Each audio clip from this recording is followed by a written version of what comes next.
Hi guys, আমার YouTube চ্যানেলে আপনাকে স্বাগত জানাই।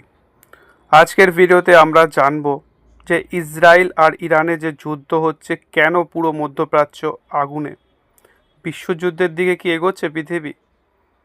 2026 সাল, মধ্যপ্রাচ্যের আকাশে একসাথে উঠছে শত শত মিসাইল, ড্রোন আর যুদ্ধবিমান। ইসরায়েল, ইরান, লেবানন, গালফ দেশ, এমনকি আমেরিকাও সবাই যেন এক অদৃশ্য যুদ্ধের অংশ। প্রশ্ন একটাই, কেন হঠাৎ পুরো মধ্যপ্রাচ্যে যুদ্ধক্ষেত্র পরিণত হলো? আজ আমরা জানব ইরান ইসরায়েল যুদ্ধের আসল কারণ, ইতিহাস এবং ভবিষ্যৎ ভয়ঙ্করের সম্ভাবনা। বর্তমান যুদ্ধে শুরু হয়েছে 2026 সালের ফেব্রুয়ারির 28।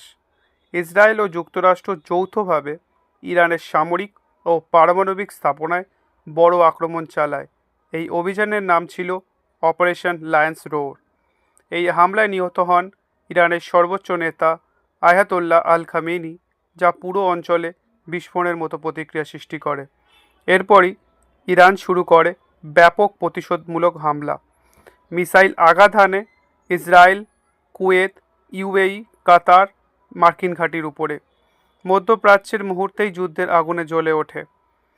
তো কেন পুরো মিডল ইস্ট জড়িয়ে পড়ল এই যুদ্ধে? কারণ এই যুদ্ধে শুধু যুদ্ধ নয়, দেশের নয়, ইরানের আছে প্রক্সি নেটওয়ার্ক।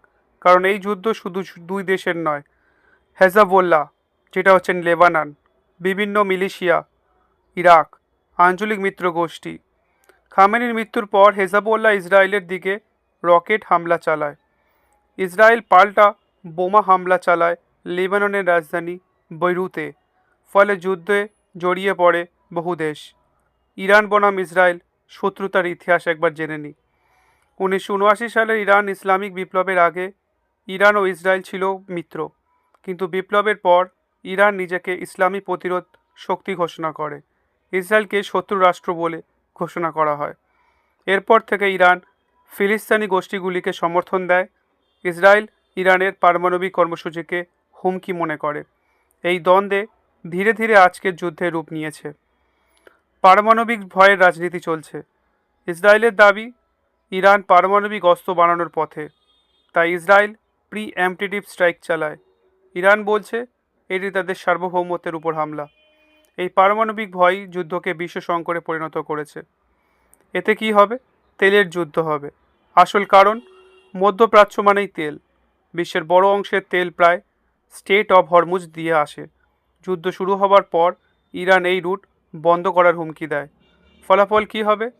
তেলের দাম বাড়ছে, বিমান চলাচল বন্ধ, বিশ্ব অর্থনীতি ঝুঁকিতে। কেন গালফ দেশগুলি টার্গেট? ইরান শুধু ইসরায়েল নয়, গালফ দেশগুলোকেও লক্ষ্য করে হামলা চালায়। কারণ এই দেশগুলি মার্কিন সামরিক ঘাঁটি ব্যবহার করতে দেয়।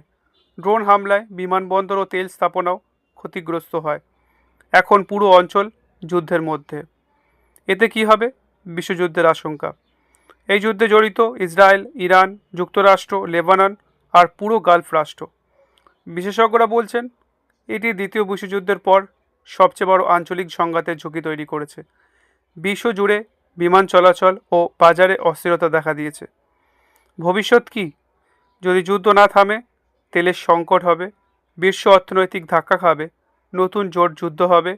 প্রশ্ন এখন একটাই থাকবে, এই যুদ্ধ কি শুধু মধ্যপ্রাচ্যের মধ্যে থাকবে, নাকি পুরো পৃথিবীকে জড়িয়ে ফেলবে? ইতিহাস বলছে মধ্যপ্রাচ্যের আগুন কখনো ছোট থাকে না। ভিডিওটি এখানেই। ভিডিওটি ভালো লাগলে অবশ্যই একটি লাইক দেবেন। ভিডিওটি ভালো লাগলে অবশ্যই সাবস্ক্রাইব করবেন আমাদের চ্যানেলটিকে। এরকম ভিডিও প্রত্যেক দিন আপনাদের জন্য নিয়ে আসতে চলেছি আমরা।